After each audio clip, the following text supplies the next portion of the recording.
In China, the answer to your questions is always going to be yes. My goal in making any product is to make the best of the best. And the only way you're going to do that is by...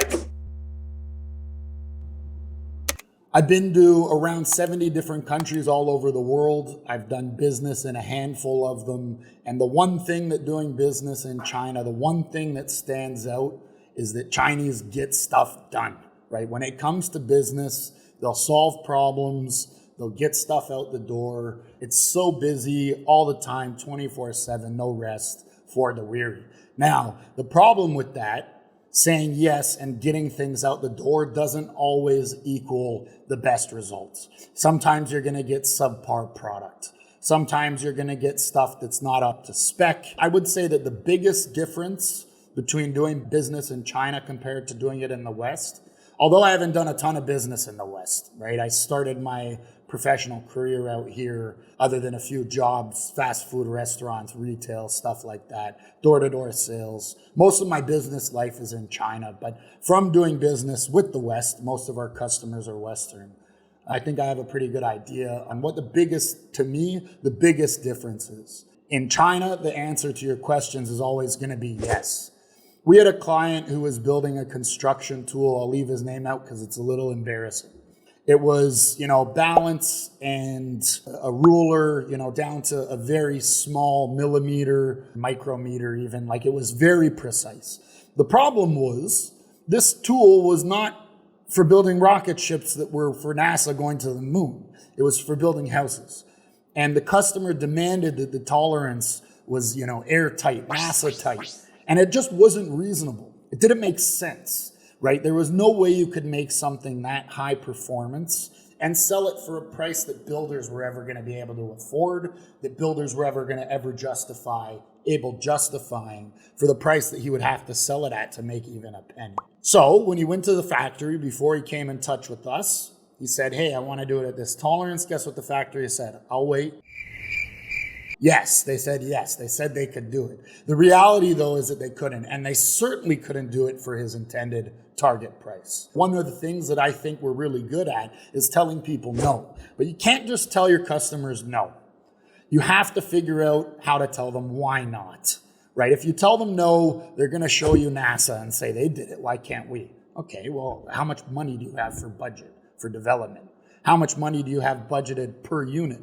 What is your minimum order quantity, right? Are we doing $1 billion order here? Do you have a government contract? If it does, then maybe the conversation changes. But if it doesn't, you're probably shit out of luck. Chinese manufacturers will tell you yes without getting into the different variables and risks associated with that yes, right? Timelines, costs, feasibilities, cutting corners in order to get there.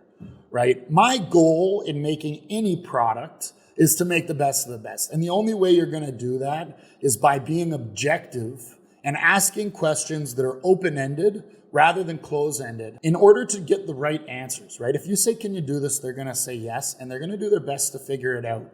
But there's going to be so much variability and so many different questions that will be tough to answer. Whereas if you say, this is what I'm trying to do, what do you think about this? Right? Then the factory will be forced into replying and letting you know the difficulties that will entail based on what you're trying to do. And anytime I say this, I want to give credit to who said it. Lee, who's an incredible engineer that worked with us for some time, always said, every decision in manufacturing has consequences. And that's important, right? Consequences aren't always negative, but when you ask a factory open-ended questions, they will tell you the consequences. Consequences could be longer timeline. Consequences could be higher price per unit, that it'll be heavier, right? You want a battery that lasts longer. Okay, your product's going to be heavier. Does that change the viability of your product? By not answering yes, no, closed questions, you're going to put the factories in a position where they can use their experience and their expertise to actually help you conquer some of these tough questions. You don't want to box your factory into low prices and doing stuff quickly, because where do you think the sacrifice? What do you think the consequence is? It's quality. It's the quality of the final result of your final product. The answer, how do you solve this? How do you change factories from always saying yes, no matter what your question is? Ask different questions. Ask questions that don't have yes or no answers. Ask what the consequences of that decision will be. Ask if it's feasible. Ask if you can do this, or ask them if they have advice.